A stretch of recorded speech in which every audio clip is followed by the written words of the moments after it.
I called the producers back and I said, look, we really don't like that idea. And they said, well, we don't really care what you like. It's our show and we do what we want. You don't have a choice in the matter. So I said, okay, well, in that case, we cancel. Wow. I had a huge event happening in the National Press Club. The only media that we had scheduled was this Larry King. Yes. And I had just canceled it.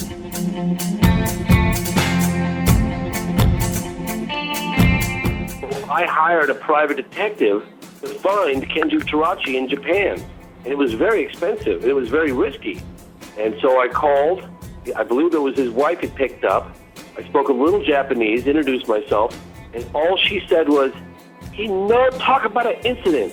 I spent thousands of dollars to find him, right? Oh, my God. Hey, don't hang up. Click, and hung the phone up.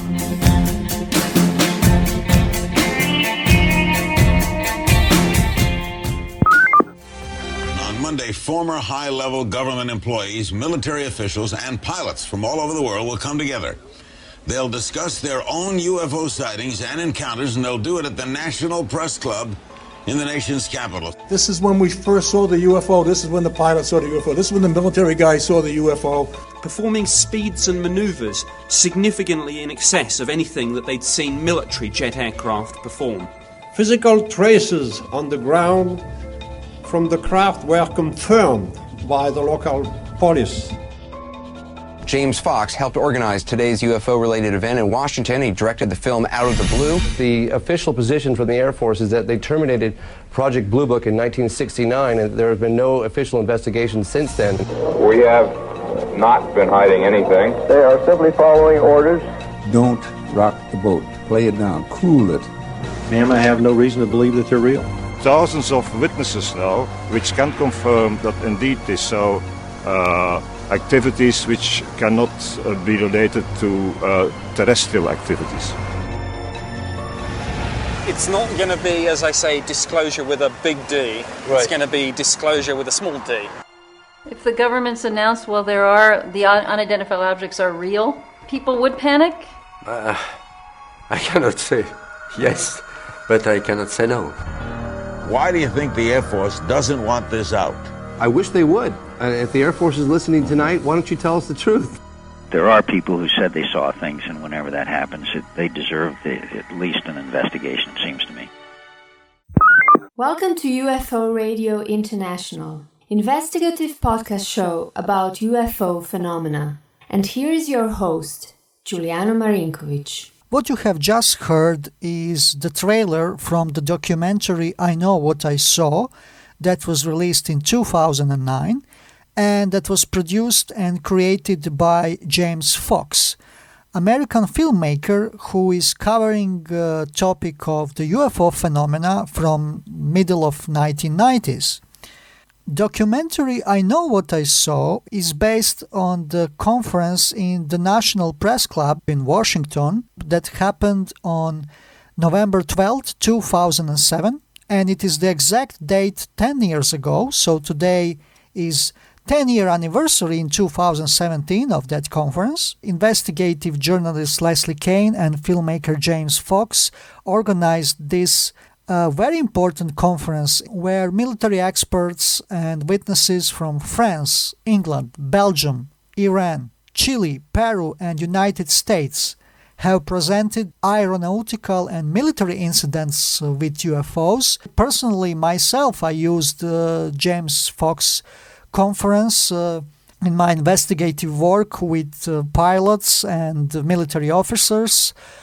I used James' conference even to brief a general who was a former commander of the Air Force in former Yugoslavia, who was participant in a very important UFO case. So I used this conference to show the pattern that these incidents were happening actually worldwide. So it was not a unique event. And General himself was also quite informed about the problem that this phenomena introduces to pilots. Also, one additional important fact is that 3 days before the 2007 conference, so that will be November 9, 2007, special Larry King episode on CNN was aired where this conference was announced. So in 2009, documentary based on that conference was released, and I Know What I Saw is one of the most respected documentaries in the field of UFO research. For example, here is one review that was given at the time by late Apollo 14 astronaut Edgar Mitchell, where he said, "The most compelling film on the subject to date." And in 2011, I was pushing for a Croatian DVD release. I was the lead of the project. I was involved in DVD authorization, creation of menus, modification, translations. So at the time I was pushing quite a lot for this documentary to be released in Croatia. So today, regarding this 10-year anniversary, I will present you a telephone interview with James Fox that I did on March 17, 2011. And this interview was used for a series of articles that I wrote for the promotional needs of the DVD release in Croatia. In this interview with James Fox, you will be able to hear a lot of events that were happening behind the scenes regarding the National Press Club conference. I think some of them you probably never heard in any other interview with James Fox, and some of James' statements were quite inspirational. So in a minute, my archived interview from 2011, James Fox, regarding National Press Club Conference and regarding the release of his documentary I Know What I Saw in Croatia in 2011, with a lot of unique information.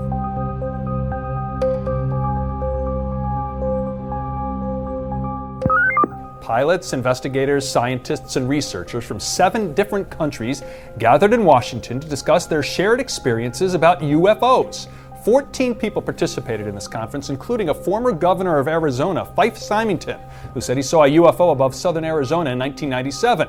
Other speakers included a retired Iranian Air Force general who said he tried to shoot down an extraterrestrial vehicle but says all his controls went haywire, to a retired Air France captain who says he and most of his passengers saw a huge flying disc. Hello, James. It is finally great to hear you over the phone. And I guess my first question would be about your initial interest in this subject. Your first documentary about the UFO phenomena was titled UFOs 50 Years of Denial. I think it was produced in 1997, but probably there was some process that led you to that path and to that documentary in the first place.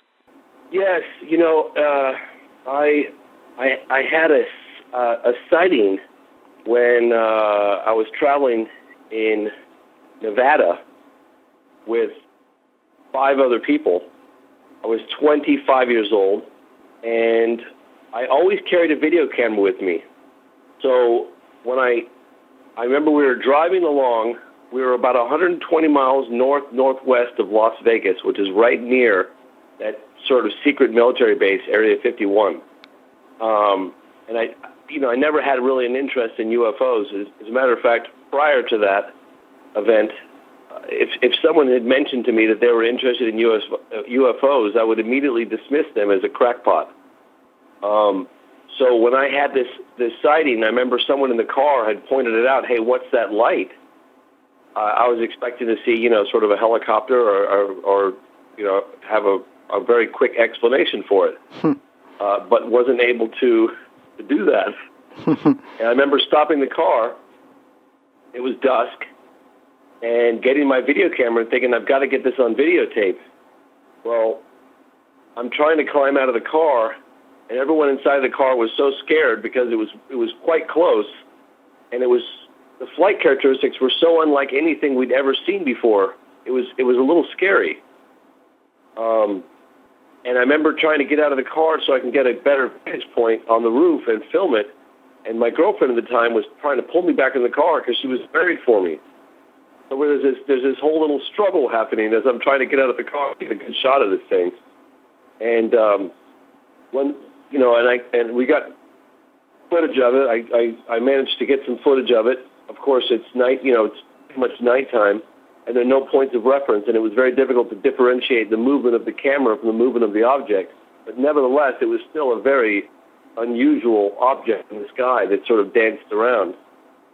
Well, when I came home, all excited to tell my friends and family about it, they had the same response that I would have had to anyone prior to that. No one believed me. Even with the footage, people were, do you know what I mean? They had that sort of incredulous look in their face when you're telling them about the story. Yes, absolutely. So that propelled me, that I guess, and it wasn't so much the sighting, it was the incident overall that triggered an interest to look a little further into it. And once I started to look a little further, I realized that there's a lot more going on than what we're being told. I started to uncover witnesses coming, information about it, and I decided to make a documentary. And I had my own family members trying to talk me out of it. What are you doing with your life? Don't waste your life on a silly subject. There's nothing to it. Don't waste your time. And that fueled my energy even more so to wanting to do a film on it, against the will of all my friends and family. When did your sighting happen? To put it in the timeline perspective, as I mentioned previously, 50 Years of Denial, your first UFO documentary, was produced in 1997, I think. But I'm wondering when your sighting occurred. Yeah, I think the sighting was 1995. Okay, and it wasn't. It was still somewhat of an ambiguous, I would say, an ambiguous sighting. It wasn't like a landing of a flying saucer where you can say definitively this was a flying saucer with occupants, but it was an object that didn't appear to have any wings, any tail, any visible means of propulsion, didn't make any sound, and had the ability to hover or change directions rapidly in the sky. So it was not a conventional aircraft that we'd seen. 50 Years of Denial was a very good compilation, very good documentary. And can you describe for us the process from 50 Years of Denial towards the first version of Out of the Blue, your second UFO documentary that will become a legend? Well, when I finished, I had limited resources and limited contacts.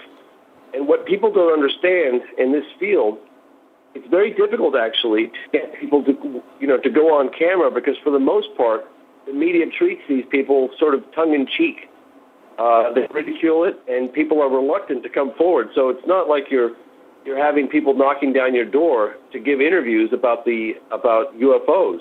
It was actually very challenging to convince people, especially being not having any proven track record, to talk to me about the subject for fear of how it was going to be treated in the editing room. So it was very challenging, and I think for the limited resource and contacts I had, I was relatively pleased with the outcome of the film. But I had no intentions of ever doing another one. So when I finished it, I sold it to Discovery Channel, and it got broadcast, and it did pretty well. And then I was going to move on to other subjects. Well, that film opened some doors. For instance, I got invited to go to Russia, and I met with some Russian generals at Star City, Russia. I ended up landing an interview with Mercury astronaut Gordon Cooper, and I suddenly realized that it looks like I'm on the path of producing another film on the subject of UFOs, which was never my intention. And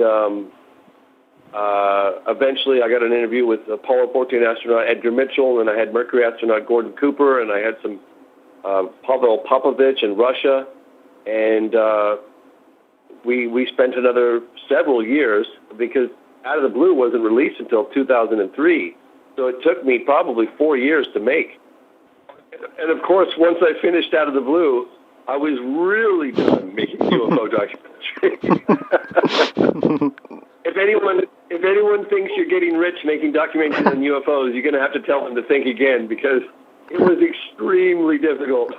And the fact that we made any money back was a miracle. Can you describe to us the situation when you interviewed original Mercury astronaut Gordon Cooper? I think in that moment your father was converted to your side of the force. because he was previously a skeptic.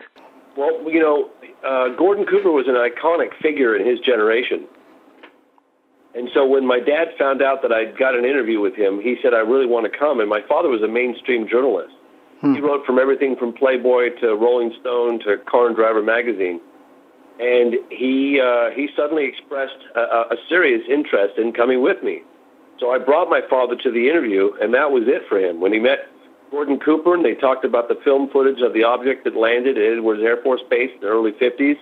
And then Cooper also discussed, which I don't think made it into the film, a sighting he had while flying in, I believe it was F-86 fighter jets, but I'm not positive. But he talked about the formation of saucers that would all of a sudden do these maneuvers that were impossible by any type of conventional aircraft that we knew. And that was a turning point for my father. That was enough for him, that he realized that, hey, you know what? There's definitely something to this. And here's the interesting thing about this.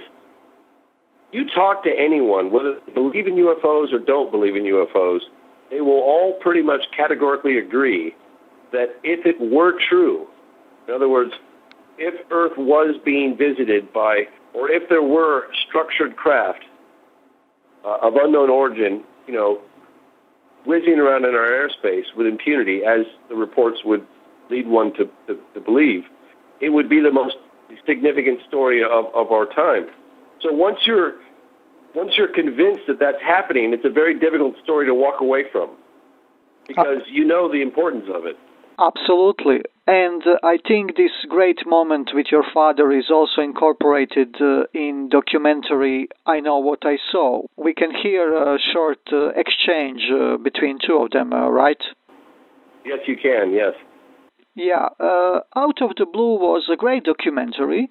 It showed a great historical perspective about Project Blue Book, official Air Force project to investigate UFOs, and about Condon Committee that concluded that project with a negative outcome. And you showed all controversies that were happening during this era of official governmental research. However, after you did Out of the Blue, I think that your thinking at the time was that you are done with UFO documentaries for good. However, something happened on the way. You had a very important journalistic scoop with former governor of Arizona, Five Symington. And of course, that is related to the famous mass sighting over Phoenix, Arizona in 1997. Which is known as Phoenix Lights case, when Five Symington ridiculed witnesses on the press conference at the time. However, 10 years later, in 2007, you were able to speak with Five Symington. So can you give us the insights about that whole situation? What happened with that, it was interesting because, I had exhausted all my resources and all the support infrastructure it took to put Out of the Blue on television. In 2003, I just ran out of steam, but I had a list of interviews that I always wanted to get and never did. And so about roughly 3 years after completing Out of the Blue, I decided I actually got a letter in the mail from NBC Universal. They had bought the 3-year broadcast option for Out of the Blue, and they sent me a letter, and they said, we just wanted to inform you that we are not going to renew our broadcast option for Out of the Blue, which I expected. I didn't expect them to, but what it meant was that I owned the film in its entirety again. So I thought, from that moment, I thought, well, gosh, I really would like to revisit this film. I've got a bit more energy now. I've got some time away from the project, and I would like to revisit it, and I'd like to see if I can set out and get some of the interviews. Two of the primary interviews were Five Symington and President Bill Clinton. There were a number of other witnesses as well, like, for instance, Jim Pennington, John Burroughs, General Gordon Williams, the Reynolds from Forest case. And so I pretty much got 9 out of 10 of the interviews. At which point I approached a funder and I said, look, I've got these additional interviews and I'd like to, revamp Out of the Blue. And that was all my intention was just to revamp Out of the Blue, which we did. We spent another, I think, maybe year and a half, revamping Out of the Blue. We converted it all to 16:9 widescreen HD. We redid all the graphics, the lower thirds, all the credits, some of the music. We beefed up the witnesses, the interviews, and then of course the anchor of the whole project was Governor Symington when he agreed for an interview, and I'll never forget it because I remember I think it was a friend of mine said, well, good luck getting Governor Symington, you've got a snowball's chance in hell. And I don't know if you understand that expression in English, but yes, basically a snowball in hell wouldn't last a second. Yes. So the odds of you getting this interview is slim to none, basically, is what they were saying. And I thought, well, you know what? I'm going to try. Okay. So when I not only heard back from Fife Symington, from one of his assistants, but they got back to me very quickly and said, yes, Fife would be delighted to meet with you. And one of my co-producers, Boris Zuboff, who's involved with Out of the Blue, he said, well, what's he going to say? He's sort of with trepidation, like, are you sure we want to go meet with this guy? And I said, you know what? It doesn't matter what he says. Let's go. Great. So I didn't hesitate. I remember grabbing my camera, getting in my car, and saying, let's go. We drove straight down to Santa Barbara, which is about a 5-hour drive from where I live. And we got the interview, and the funny thing is that on the way down driving for this interview, I didn't really tell very few people actually, that I was getting the interview, but I had a thought that who better to pose a question to Governor Symington than one of his former constituents and a witness to the event. So I called Stacey Rhodes, who had witnessed this with her daughter Emily on Interstate 10, coming out of Tucson, and it was this massive mile across boomerang-shaped object flying over the freeway, where it was the point where you stopped your car, you got out and looked up, and she said all you could see was you couldn't see any sky. Basically, it was that big. So, she was very, very, a lot of people were, but her in particular, she was very, very upset when Governor Symington made light of the whole situation and made a joke out of it when he had one of his aides dressed up in the alien costume. So I called, and if I'm being too long-winded here, just tell me, but I called... Just continue. Great. Yeah, I called Stacey Rhodes from the side. I pulled the car over halfway to Santa Barbara, and I called Stacey. I said, Stacey, you're not going to believe who I'm going to interview right now. She said, who? And I told her. I said, is there anything you'd like to say? She said, you're goddamn right I'd like to say something to him. So I pulled out my pocket tape recorder, and I recorded a statement from her to him. I queued the tape up perfectly, continued the drive down to Santa Barbara, started conducting the interview with Governor Symington, and about maybe 20 minutes into the interview, while the camera's rolling, I'm sitting down, and I said, Governor Symington, I actually have something for you here. That it's from one of your former constituents and a witness to the event, and I'd like to play it for you on camera, which I did. And I pressed the play button, and she just unleashes this wrath of 10 years of having harbored these emotions, these feelings of basically that he had let all these people out to hang out and dry. And she was very upset. And he heard that in her voice. And that is at the moment when he had a change of heart, and he not only, apologized for the fact that he ridiculed the event, he explained why he did it, and then he revealed himself that he too saw this object, and he quickly came to the conclusion that it was not of terrestrial origin just because of the size and the flight characteristics. And keep in mind, this guy's he was a captain in the Air Force, and he's also a pilot.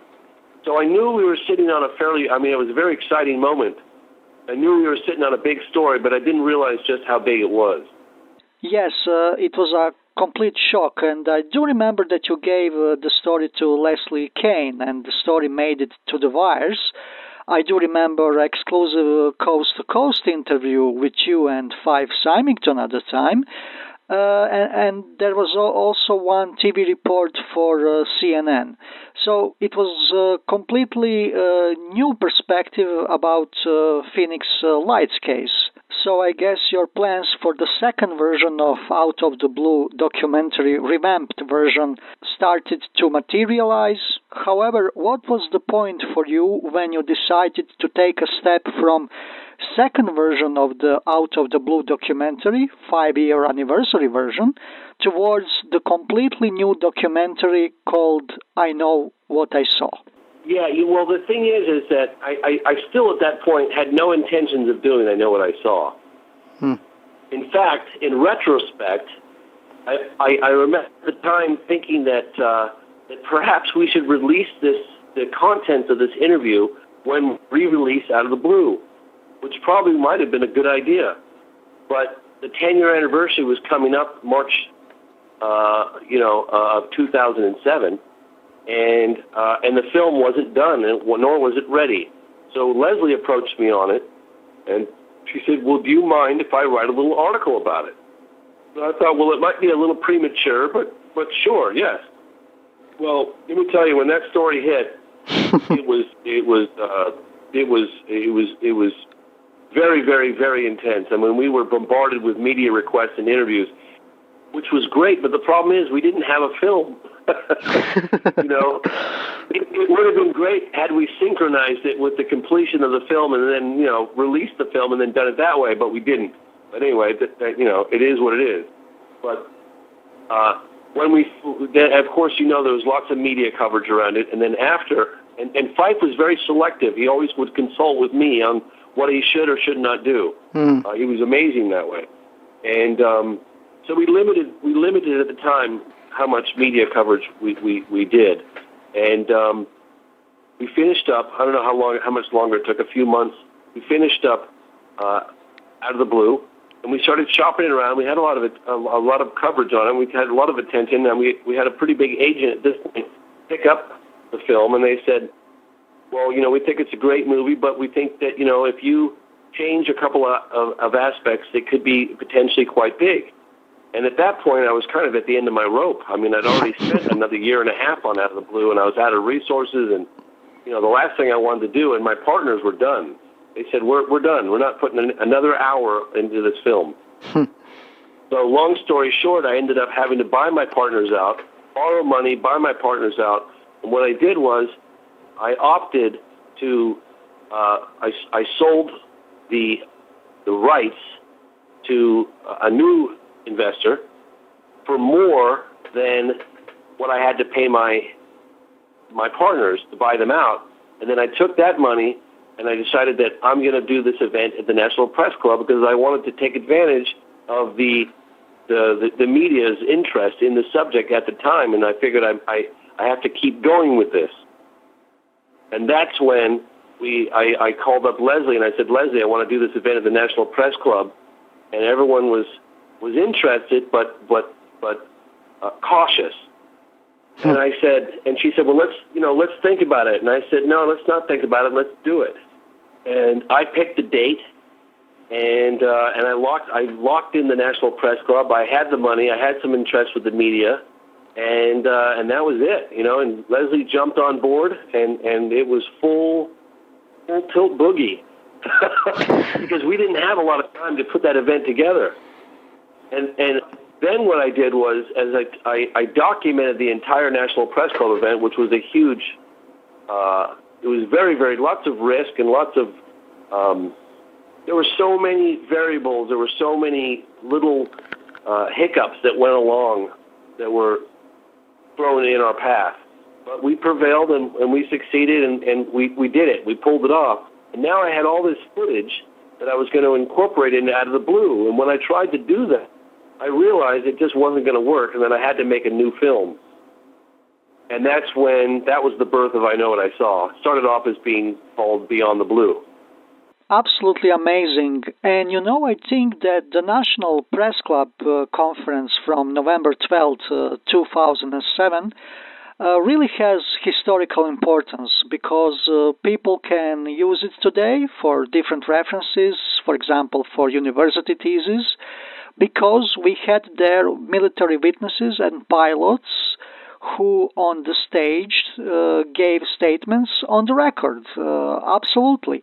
Their statements were supported by documents and so on, but I do remember it was epic undertaking and there were huge obstacles to organize that conference. Can you tell us something about this whole issue when you tried to obtain visa for Iranian general and pilot Parviz Jafari, who was a main participant in a famous aeronautical UFO incident that happened above Tehran in 1976, when Jafari tried to intercept UFO in his F-4 Phantom jet. During that close encounter, Jafari even tried to fire a missile towards the UFO, but in that moment he lost weapon controls in the airplane. Extremely important case, classic case. And tell us something about your big efforts to bring another pilot on the stage too, which was a pilot Kenju Terauchi, who was involved in an incident which happened in 1986 about eastern Alaska when Boeing 747 of Japan Airlines encountered a huge UFO. And that was also another classic case. What happened is I called John Callahan, who was with the FAA, case that happened in 1986 over Alaska, involving the pilot Kenju Terauchi, and I called Callahan. I told him that we're putting on this event at the National Press Club, and would he come? He said, I'll only come if you can get pilot Kenju Terauchi. Well, I really wanted FAA official John Callahan because I think he's a very, very important, very significant case. So I hired a private detective to find Kenju Terauchi in Japan. And it was very expensive. It was very risky, but we had to do it.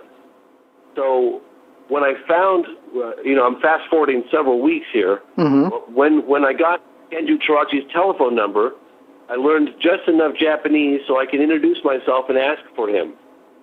And so I called. I believe it was his wife had picked up. I spoke a little Japanese, introduced myself. Is Kenju Terauchi there? And all she said was, he no talk about an incident. He no talk about an incident. And I said, wait, please, stop, don't hang up, please. I spent thousands of dollars to find him. Right? Oh, my God. Please, don't hang up. He no talk about an incident. Click, and hung the phone up. Amazing. So I called John Callahan. I told him what happened. I said, John, please, I tried. I did everything I could. Please come, So he decided that he would. But another thing that went on was that I got a phone call from Leslie Kean, and she said, look, James, and I was making another short film at the time on the conservation, a very famous conservationist here in America. And one of the things he did was he helped save the Grand Canyon from 2 or 3 dams back in the 50s, proposed dams. And one of the things for the movie was I had to go down to the bottom of the Grand Canyon in a wooden dory. Leslie called me the day before I was to go down the canyon, and I was once I'm in the canyon, I'm out of communication with everybody for 2 weeks. Leslie called me and she said, James, we've got a situation here. I'm in touch with General Jafari in Tehran. He's willing to come, but he has to get a visa. And in order to do that, he has to fly, I think, at least once, if not twice, to Dubai. And it's very expensive. And it's not for sure that he's going to get the visa. So if you want to even try, it's going to be several $1,000s, and you need to leave the money with send the money to his family here in Los Angeles, and they'll wire the funds to him in Tehran. Well, this was like a very big, unexpected expense. But I decided that it was going to be worth that. I had to try. Yes. And I just had the failure. With Kenju Terauchi, so I was a little bit, money was tight, but I figured it was worth a try. So I said to Leslie, we'll go for it. So I wrote a check. I put the check in the mail to his family in Los Angeles, and then I jumped on a trip and went down into the Grand Canyon. I was out of communication for 2 weeks. And when I came out of the canyon, I get a call from Leslie, and she said, "He's got the visas. He can come." So that was it. It was a big gamble that we took, and I'm very glad we did. But it was quite difficult getting General Jafari out from the States. You remember, it was a time when George W. Bush was president. He had called Tehran the axis of evil. Yes. And there was all this American-Iranian sentiment happening, and it was not. It was a tricky situation. It was absolutely unbelievable, and it's so great to hear him speak thanks to your conference that you organized in National Press Club. I mean, we all knew for that document about Iranian case that was released through Freedom of Information Act, but to hear General Jafari speak there, that was really something special. Can you tell us something about your Larry King experience? Many shows you did there. You debated also many skeptics there, and I think that thanks to Larry King shows, you were able to additionally connect with new people, and in some of your interviews, you even mentioned some names from Hollywood. So, can you expand more on that Larry King experience that you went through? Well, here's what most people. I don't think I've told anybody this. Okay. I don't believe I have told anybody this, but what happened is that I had been on Larry King once, and it was around the 4th of July, and I went on with Clive Symington, okay? Mm-hmm. And the show did quite well, but no one really knew me, The show did quite well, and we organized. When I decided to use Larry King Live as a platform to announce, this event at the National Press Club, I figured while this UFO show, which we were not a main event, I mean, we were part of it, but we weren't the main attraction. This UFO show, that I would, I had a fairly good rapport with the producers at Larry King Live, and I said, look, I'm thinking about putting this event on the National Press Club. Would you be interested in covering it? And that was key. That was essential for the success of the event. Well, it took 6 weeks, if not longer, to organize. I mean, a colossal amount of organization went in because we had to pick a date. You got news stories coming and going, and if something pops up in the news, like for instance, we had a big show organized, and then Michael Jackson died, and that show never saw the light of day. So there's so many variables out of your control when you do a show like this. So it's very risky, but of course we had to go for it. But when we came down to the final day, I mean the day before, I even had some of the witnesses, Jim Peniston and Colonel Holt on airplanes on the way out to California. I'd already scheduled Fife Symington and a number of other people. I get a phone call from the producers, and I was standing on Sunset Boulevard in Los Angeles about 2 p.m. The show was, I believe, the following day. And they said a book was just written by Shirley MacLaine. I believe it's Shirley MacLaine. Yes. And she mentioned it was a presidential candidate who had a UFO sighting, and they wanted to have Shirley MacLaine discussing UFOs in the panel for the National Press Club. Well, Shirley MacLaine, as much as I respect, what she was doing, she tended to go beyond the comfort zone that the witnesses that I was pulling in for this event would discuss. Do you know what I mean? Absolutely understand you, James. Yes. Yeah. So I said to the producer, I said, well, this is totally inconsistent with the level of military witnesses and people that we have for this show, and I just don't think it's appropriate at all. And I discussed it with Fife Symington, and Fife basically said, I don't think it's a good idea at all, James. This is not. And I said, I know, I don't either. So we had to so I called the producers back, and I said, look, we really don't like that idea. And they said, well, we don't really care what you like. It's our show, and we do what we want. You don't have a choice in the matter. So I said, Okay, well, in that case, we cancel. Wow. So I canceled the show. I had a huge event happening in the National Press Club on the Monday. I believe it was Monday or Tuesday.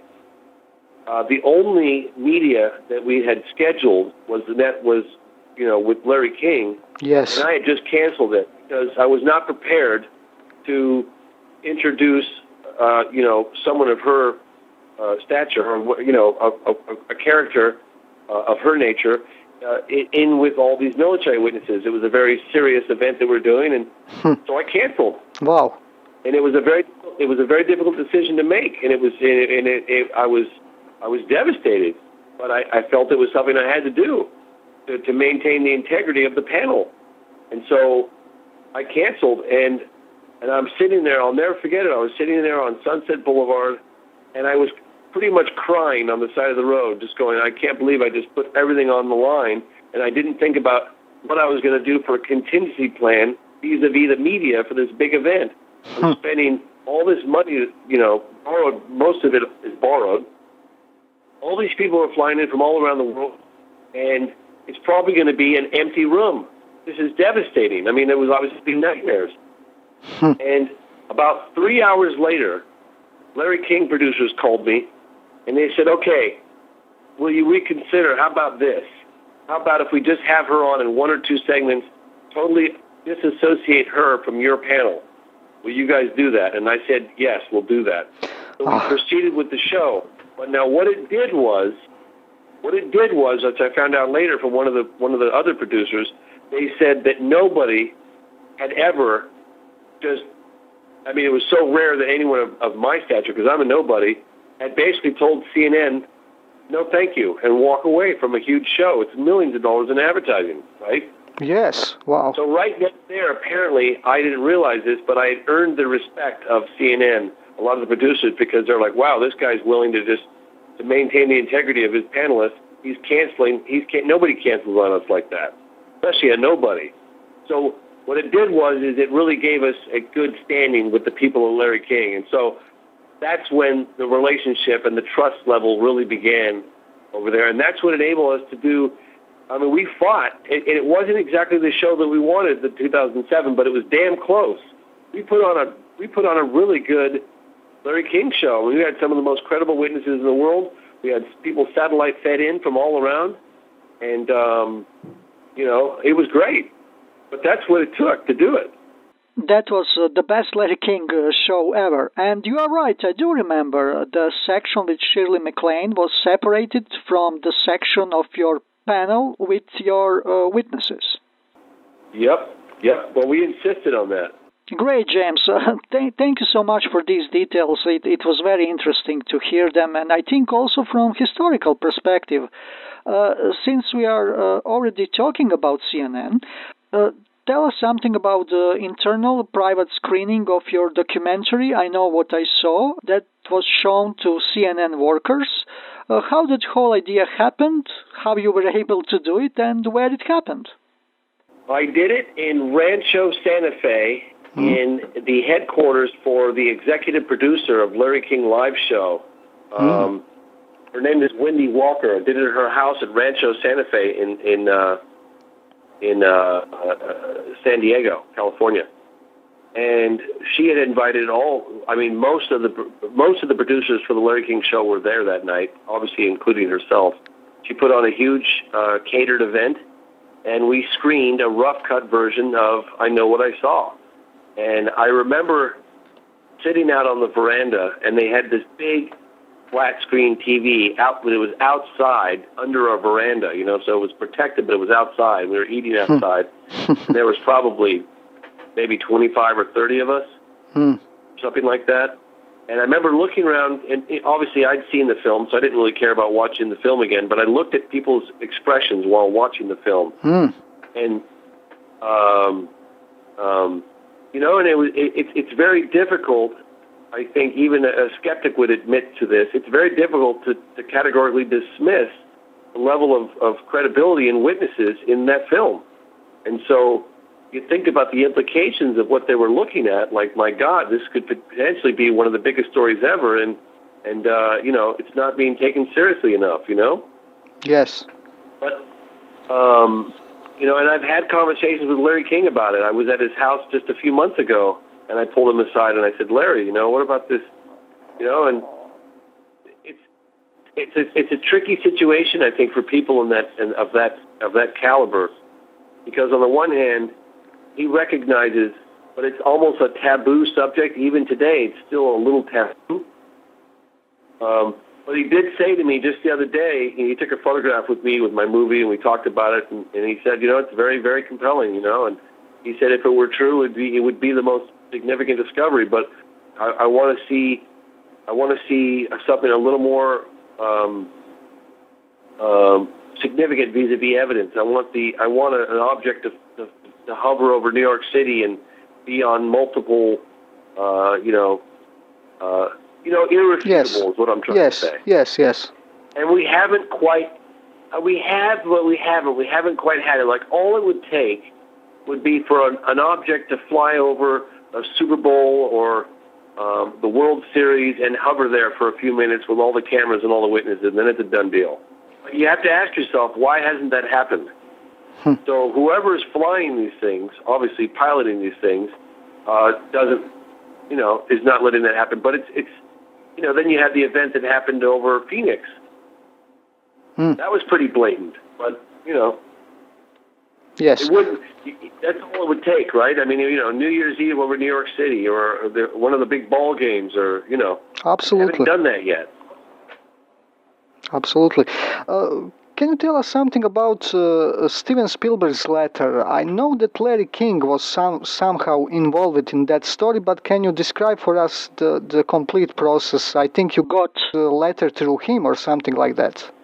Yeah, well, basically, Larry King had written a letter to Steven Spielberg, knowing his level of interest in the subject, and accompanied with a copy of the film, the rough cut. This is right after the screening that we had at CNN headquarters, right? Yes, okay. Larry King writes him a letter, handwrites a letter, Steven Spielberg. And I had tried to get Steven Spielberg for about 7 years now. Okay. He's one of the most difficult people to reach of anyone I've ever tried. I've had better luck with presidents. So Larry King does us a favor, and he reaches out to Steven Spielberg, and he says, hey, I think this film is the real-life Close Encounters. So Steven Spielberg sits down, gets the film, sits down, watches it, and is very impressed with it, and Steven Spielberg writes a letter back to Larry King, talking about the movie and about UFOs. Well, Larry King's people contact me, and they tell me about, the fact they've got this letter. They give me the letter, so now I have the original. Wow. So then I contact Steven Spielberg. I have the original letter sitting on my wall right now. I'm looking at it. Yes, I know. So then I contact Steven Spielberg's office now that I have this letter in my possession. And he's just seen my movie, and he's obviously impressed with it because I could read his letter to Larry King. And I talked to his publicist, and I'll think of his name in a second here. But okay. I get his publicist on the line, and I explained the situation. I said, he said, oh yeah, I've heard about you, and I said, I've got this amazing quote from Steven Spielberg, and I'd like to use it if I may. And my father, it's funny, my father's telling me the whole time, well, you can use it, you have it, you can use it.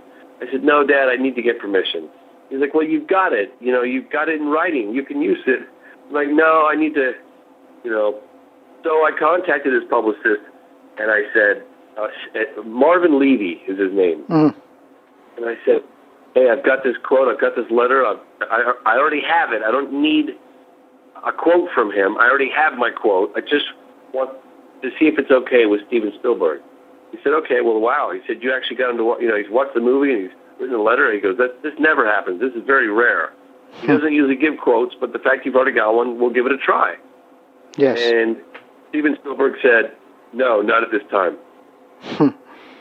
So I got back to Marvin Levy at this point, and I said, Marvin, Steven has spent most of his career producing movies with an extraterrestrial theme, and some of the most successful films in history on this theme. I said the very basis for Close Encounters of the Third Kind was taken from Dr. Jalen Hynek, the scientific advisor of Project Blue Book. That was the foundation of Close Encounters. And it was even the base, obviously the movie, but it was all even down to the description of the beings.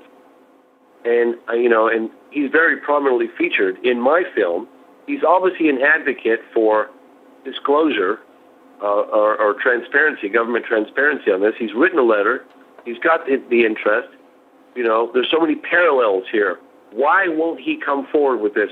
Why won't he stand behind this film? If he endorses it to Larry King, talks about how all the themes of most of his work is extraterrestrial related. He's an advocate for government transparency. Why won't he get behind this film and put his name on it? I never got an answer. Well, I was very, at this point I had nothing to lose. I didn't care anymore. I was going to keep my integrity. I wasn't going to publish his letter at the time. I wouldn't do that to him. But I said, why won't he do it? Why? What is he worried about? He likes the film. He's an advocate for government transparency. He has tremendous influence. He's in a position to make a colossal difference right now. Why won't he do it? I never got an answer. Yes, but I think... Very frustrating. Yes. But your approach was the right one and the fair one. I do love when you mention in your interviews that you have letters specially sealed on the wall, and so it was a great line when you say it like that. Okay, James, we are near the end. Just 2 or 3 questions, last 2 or 3 questions. What about the material and interviews that ended on the cutting floor? I know that you had hours and hours of material. I know I heard something about Walter Cronkite. I think that some people also at the last minute called you and said that they don't want to be in the movie. Oh gosh, yeah, that happened, and it was funny because, you get to a point in the film and the whoever's going to broadcast the film, in this case being History Channel, which I thought was a nice venue, but it wasn't the venue that I would have liked to have seen. I would have liked to have gotten in movie theaters. Yes, that would be fantastic. That would have been fantastic, and you know what? It was possible. We had a shot. It was possible. Oh my God! I remember the people at CNN when they watched it. They said this could do very well in film festivals, which could eventually possibly lead to a theatrical. And nothing like this has ever been done before, so we think it's possible. I had other people say they didn't think it was possible, but I believed it was possible. The problem is that it no longer became my decision once the investors had so much money in the project. Even though I owned 55% of the film, it was every vote counts, and there were 3 people, and I was outvoted, so I had to go with the sale with A&E. I had to. My hands were tied. Yes. It was very frustrating. And there were people at the last possible minute that they got wind of, hey, there's a big sale with A&E. James is going to be a multimillionaire, and we want our cut. So all of a sudden, people out of the woodwork, and I don't really need to mention names, but there were a number of people in the film, one of which really bad, suddenly demanded money that I didn't have. Oh, my God. And if I didn't get it, take him out of the film. And what they didn't realize is that we didn't even get paid till 6 months after it broadcast. I borrowed money against my car just to pay for the E&O insurance, which to get it on the air. And then I didn't get any money for almost 6 months. So these people that were asking for money didn't realize. I said, look, you don't have any. What do you mean you don't have any? It's on television. What do you mean you don't have any? It's going to be on television. Of course you have some. Well, they don't realize what it goes into making a film like that on television. I mean, it's a huge undertaking. Even when you have the film done, the deliverables are so complicated. It took months to meet those deliverables, and they're so particular on how they want it, like the colors and the black levels and the audio levels and the oh my God, if there's any dropout, if there's any kind of frame rate inconsistency, anything like that. It was incredibly difficult and very frustrating. It was like, wow, here I am thinking that, this is a grassroots effort to get what we feel is one of the most significant stories out into the world, and yet the very people that are participating with this grassroots movement suddenly now are sensing like, oh well, maybe some last bit control. I don't know. It was a little tricky. It was an opportunist, I guess. I don't know. Ah, yes. I think people have an association with like all Americans are just rich. Yes. I mean, like money that we're gonna get our money, and why should they make a bunch of money on my story? It's like, really? At the end of the day, it's like the only thing I own on this whole planet is a car that was given to me by a friend of mine who died 3 years ago.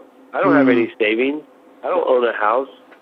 I own a nice car because it was willed to me by my friend who died 3 years ago, but I didn't really make any money. I mean, I think I would have made more money flipping hamburgers, really. Yes. I don't regret it, and I'm really happy I did it. It was a great experience, and I believe that people are entitled to this information. I think it's great that the information is documented and it's out there and people can see it. I think that's tremendously important, and I'm very proud that we did that. And I also do remember that you said that during this whole process you lost many friends and even your girlfriend, right? Yeah, oh yeah. Yeah, my girlfriend left me. I was never home. Yeah, I was never, ever home. I was working so hard.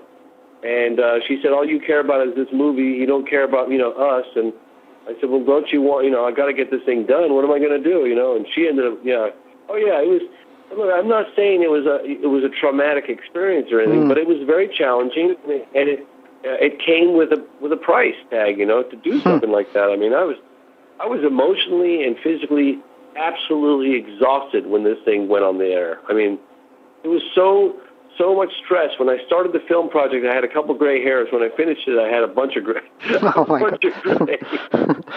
I bet the movie that would be called Making of, I Know What I Saw, would be also a very, very exciting movie. I know. We know what? There is a lot of material that ended up on the cutting room floor. Yes. And it's unfortunate because, I mean, we could do a whole movie on just our trip to France on the Cometa Report in general. We could do a whole 4-hour movie on Texas. Wow. I personally think that there should be a proper film done on the Condon Committee. That was the closest, in my opinion, we ever came to disclosure. Yes. The congressional hearings that we had. People don't realize that. That was an extremely significant case. And most of the scientists that were on that panel probably aren't going to be around much longer. We had an interview scheduled with who's that famous news anchorman? Walter Cronkite. Yes. Okay. Cronkite. We had an interview scheduled with him. It was going to be in New York. We flew to New York, and he got sick. Oh my God! And they said he can't do it now, and then he died. So there's another interview that I want to get right now. It's with Harold Brown, I think he was Secretary of Defense, Harold Brown. Oh, okay. He's still alive, and we're trying to get an interview with him, but it's like, I'm working on a film on the Gulf oil spill right now, and I don't really have the time or the resources to go after that, but, I mean, somebody should go out. I'd hate for Harold Brown to die and not document what he has to say on this whole thing. You are absolutely right, James. Wow, well, there are so many venues that could be explored. Okay, and for then, can you tell us something about possibility that maybe Bill Clinton saw your movie, and can you tell us about aftermath of the whole experience and any new plans, future projects connected with this, and so on? So some kind of aftermath and closure. Well, I know that Bill Clinton is interested in the subject, as we know. Bill Clinton, turns out, is fairly good friends with Governor Fife Symington. Governor Fife Symington saved Bill Clinton's life back in college, nearly drowned. The irony in that is that fast forward, 30 years, possibly more, and Governor Symington was being indicted for some financial things that he was doing while governor, and he received, which I believe it was only the second or the third preemptive presidential pardon. And so Governor Symington saw Bill Clinton, I think, a year or so ago, and they talked about the UFO thing that had been happening. He'd heard that Fife been on Larry King, and so we put together a couple of documentaries, a couple copies of the film, I Know What I Saw, and Fife sent it over to him. Whether he's watched it or not, I don't know, but I would imagine he did. And there's I haven't. I need to step away for a year or two every time I finish one of these projects. My intention is I'm in this story, as you know. I'm in this for the long haul. This isn't something that I'll just walk away from. But I did need some time to regroup and regather myself and think it through, like what my next move is going to be. But I promise you, the next move I will do will be as big, if not bigger, than the National Press Club. Whether or not it succeeds, we don't know, but I'll give it my best shot. I also know that you saw a video that was obtained by a researcher, Chuck Clark. I think in that video, a couple of guys were driving around Area 51, where at one moment they actually recorded a UFO that hovered about their car. And I do recall that by your description, it was extremely explicit movie, one of the best recordings that you ever saw. That was the most amazing footage I've ever seen in my life. I know. I do remember that reference in one rare interview that you gave when you actually mentioned that whole experience. Chuck Clark called me and he said, "You need to come right away." I said, "What's going on?" He said, "Trust me, when you see this footage, your jaw will drop." Okay. I jumped in the car and I drove to Area 51. It took me, I think, 12 hours. I drove straight there and I saw that footage, and let me tell you, my jaw dropped. Wow, amazing. That footage, the fact that footage has never seen the light of day is a crime. Amazing.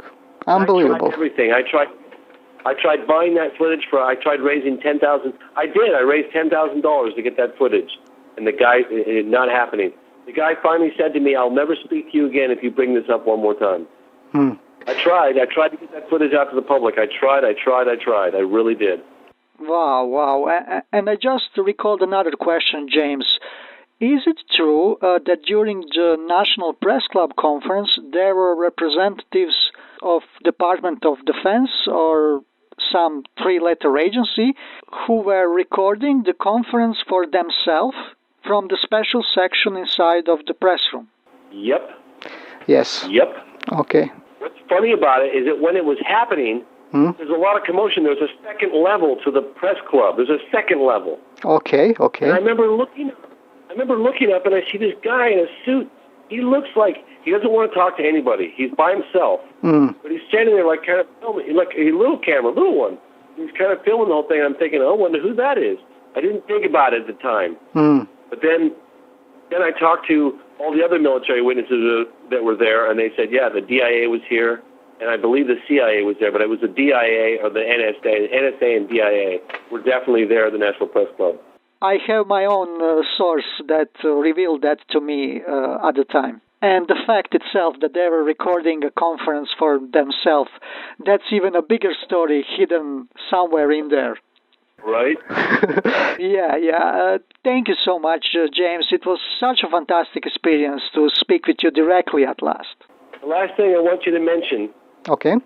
Anyone in the article, if anyone watches I Know What I Saw and still believes that UFOs aren't real, have them contact me through my website, IKnowWhatISawTheMovie.com, and I personally will send them a refund. Yeah, and that statement alone additionally gives weight to your credibility, I think. And I do recall that you used to mention that in your other interviews.